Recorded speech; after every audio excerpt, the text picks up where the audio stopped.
So there was a lot of people door knock. I was door knocking when I went for 7. I was living in Queen Village at the time. And I sold a house on Catherine Street from door knocking. It took about a year from door knocking to getting it sold. But, that definitely worked. If you can't get a phone number for somebody, gotta go knock on the door if you want the listing. That's gotta be rewarding though for a whole year. Oh yeah. And then finally settling. Yeah. So back to the 100, door knocking is one way to do it.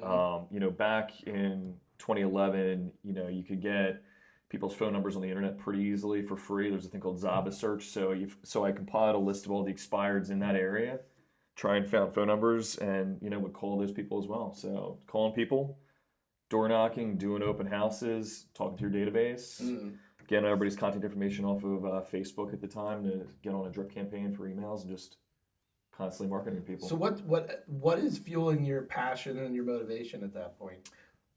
That's a good question. So 14 years ago.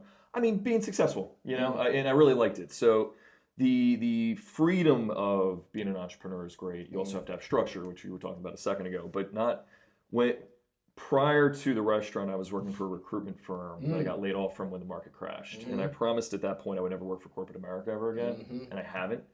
And I hated having a boss. I hated having a boss. I hated the dangling carrot. So I set my goals in real estate, and that's what I do today. There's the fear of going back to that. I don't know about that. I was never going to go back to that. Yeah. There was no fear there. No, I just liked that. I liked the freedom. I liked, yes, what I liked about real estate. I like houses. I like going in houses and seeing different houses and different neighborhoods and, just meeting people. So it's good. Did you ever envision yourself having this big of a team? No, absolutely not. My first vision was making my first 100K. That was like the first goal, was get to $100,000 in GCI, gross commission income.